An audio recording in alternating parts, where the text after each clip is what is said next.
เงินเฟ้อคือการที่เรามีเงินเท่าเดิมแต่ซื้อของได้ลดลงนะครับเขาเรียกว่าอำนาจในการซื้อของเงินมันลดลงมันเป็นยังไงเอาให้ดูอย่างนี้มีใครเกิดทันอันนี้ไหม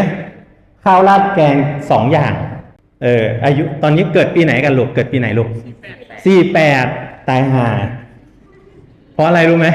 เอาเลขมาไหมปี40ว่ะปี48ข้าวราดแกงจานเท่าไหร่20 20ปี65ข้างนอก40นะข้างนอก40นะ25 ปี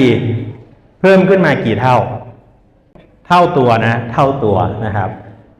งั้นอีกกี่ปีเราเกษียณ40 ปี40 ปีข้าวแกงจากจานละ40 บาทจะกลายเป็นกี่บาท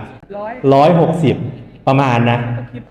ถูกไหมเพราะมันทบต้นถูกไหมพี่ให้ดูตัวเลขอย่างนี้อันนี้ตัวเลขที่สมัยก่อนตอนที่อายุ10 ขวบไม่น่าเอาตัวเลขมาเลย ตอนนี้อายุ10 ขวบข้าวแกง2 อย่าง15 บาทเวลาผ่านไปนะครับ